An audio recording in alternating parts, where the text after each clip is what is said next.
All right, we're going to start off I'm going to use this Rhino model that I've been using for a class as an example. We're going to start off with doing a sun study.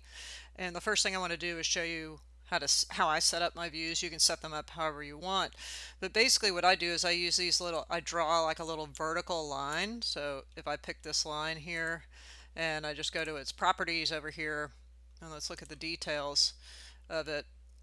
I mean, basically, the line is 5 feet tall, right? So I just make a series of lines that are 5 feet tall. So if I want to set up a view, I can pick the camera and the target using those. And I kind of set them up in a sequence that I think will work. So if I come in here and let's turn off the roof on this guy, you can see there's a series of them that kind of goes, if I wanted to do sort of an overhead, goes from here to here to here, and then maybe to here and here. There's also some inside that would take me through, like there's one on the stair and one down and below. So what I would recommend is just setting these guys up. It's easy to do, and it gives you a basis to work from, so you're not just zooming in and out, and you know exactly where your head height is, and things like that.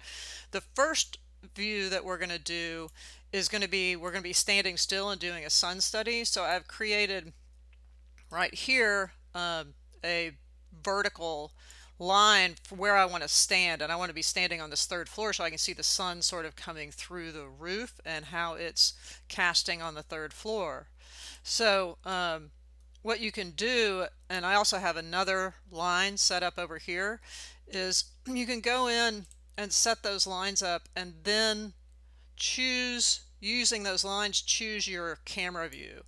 So if I go up here to the Set View tab in Rhino, you have a bunch of options, and you can come in, and if you hover over this guy right here, you can place your camera and target if you right click. Now you could just zoom into the view and set things up that way, just navigate into it, but again I prefer to do it this way. So I'm going to right click on this guy, and it's going to say where do you want the camera location. I'm just going to pick the end point of this line, and then it's going to say where do you want the target, and I'm going to pick the end point of this line, and it's just going to shoot me into that view.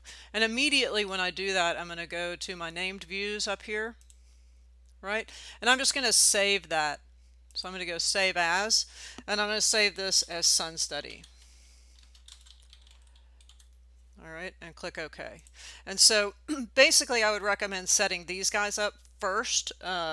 So I'll give you a little time to sort of think about where you want your views to be, both in the sun study and in the view sequence. And then we'll come back and talk a little bit about how we're going to render out that sun sequence.